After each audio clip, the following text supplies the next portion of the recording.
हाँ, तो this is one of the interesting question. हाँ, सो इधर हमें सेट ऑफ ऑल इंटीजर्स दिया हुआ है z, that means the set is this is the set and इधर बेसिस दिया गया है BCR और BCR is defined like that C plus KR, J belongs to, sorry, K belongs to Z. So at first let's understand how the bases are. This set VCR, this set is like that. So if we have C,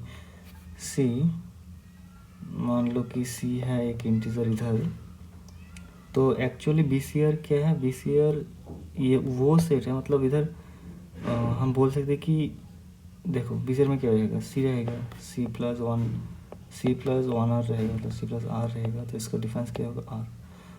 तो BCR होगा वो, मतलब BCR वो सब integer का collection होगा such that, मतलब जो डिफरेंस है वो फिक्स रहता है। इधर हम बोल सकते कि fixed difference sets, those have fixed differences, and this will be an infinite set C plus R and then C plus 2R, मतलब हर दो एलिमेंट में R गैप रहेगा, C से C माइनस R ऐसे डॉट।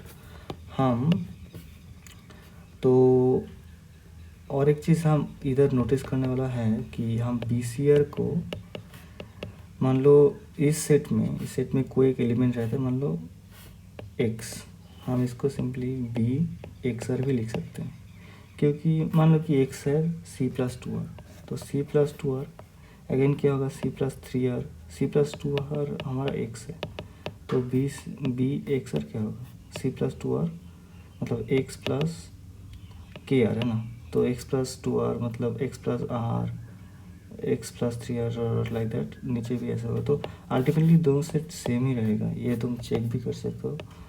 तो हाँ, okay, this is one of the nice observation.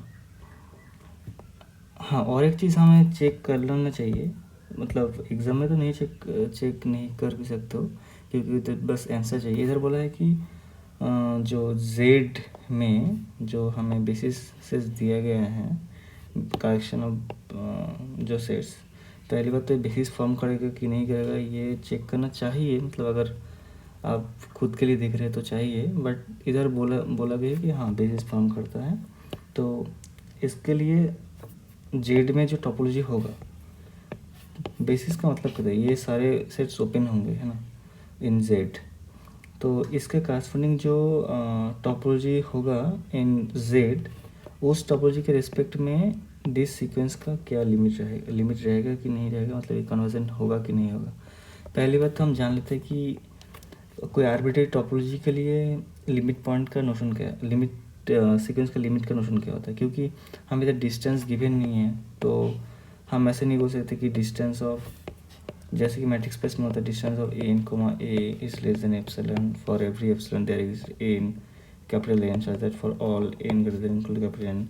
अगर a less than epsilon होता है for every epsilon there is n such that this happens, then हम बोलते हैं कि ए एन सीक्वेंस ए पे कन्वर्ट करता है। बट इधर तो ऐसे डिस्टेंस का कोई बात नहीं है, तो इधर हमें लिमिट कंडीशन ऐसा होता है कि मान लो एक सीक्वेंस एन गिवन है, कोई एक्स में एक टोपोलॉजी दिया है टाउ, ठीक है, तो हम कोई एक पॉइंट ए को एन सीक्वेंस का लिमिट पॉइंट बोलते हैं अगर ए को कंटेन करके हर एक ओपन सेट, मतलब for all open set you open A, for all open set you containing A, अगर for all open set containing A there exist capital N such that for all n equal to capital N के लिए A N जो है वो you में belong करेगा। ये जैसे उधर एप्सिलॉन के लिए हमें एन मिलता था, इधर हर एक ओपन सेट के लिए हमें एन मिलेगा कैपिटल एन। मतलब हाँ यही है। तो आर्बिट्रेरी टोपोलॉजी में कुछ मतलब लिमिट पॉइंट, हाँ एक चीज़ है, मतलब जैसे कि मैट्रिक्स स्पेस में लिमिट पॉइंट यूनिक होते हैं, बट आर्बिट्रेरी टोपोलॉजी में आर्बिट्रेरी टोपोलॉजिकल स्पेस में कोई एक सीक्वेंस का लिमिट पॉइंट्स यूनिक होना ऐसा कुछ जरूरी नहीं है। तुम देख सकते हो, बहुत सारे एग्जांपल्स है, ये तुम खुद सोच सकते हो। तो मैं ये देखता हूँ कि इधर लिमिट पॉइंट है भी नहीं है ये भी नहीं है, और यूनिक है कि नहीं है। तो अगर यूनिक ही होगा, मैं देखता हूँ कि लिमिट पॉइंट क्या होगा। ओके, तो हमें सेट गिवन है n फैक्टोरियल -2 इसका होल स्क्वायर n ना, तो इसको अगर हम तोड़ते हैं तो क्या होगा, n factorial whole square -2n factorial +4। तो इसको हम ऐसे लिख सकते हैं n फैक्टोरियल -2 +4, हाँ सॉरी +4, हाँ। तो मेरा एक क्लेम है कि 4 ही लिमिट पॉइंट होगा। तो इसके लिए हमें क्या करना पड़ेगा कि 4 को कंटेन करके जो भी ओपन सेट्स होंगे, उस ओपन सेट के लिए हमें एक नेचुरल नंबर चाहिए n, such that for all n greater equal to n हमारा जो n होगा वो यू में बिलोंग करेगा। अभी ये फॉर ऑल ओपन सेट के लिए दिखाना पड़ता है ना, लेकिन एक चीज़ है कि अगर हम बस बेसिस के लिए दिखाए, बेसिस के जो एलिमेंट्स है उसके लिए दिखाए तो फिर इनफ है। ये टोपोलॉजी में देख सकते हो, इसका प्रूफ है टोपोलॉजी में, और ये मतलब सोच भी सकते हो, ये आसान से फैक्ट है कि अगर हम बस बस बेसिस सेट के लिए दिखाए, बेसिस में जो एलिमेंट्स है b C r type, this type के लिए अगर दिखाए तो ही फाइन। तो ओके, तो मान लो कोई एक हम कोई एक ऐसे बेसिस के एलिमेंट उठा लिया b C r, 4 belongs to B C r. Okay, अभी एक चीज़ हमने बोला था कि जैसे कि 4 belongs to B C R, तो B C R is actually B4R भी बोल सकते हैं हम।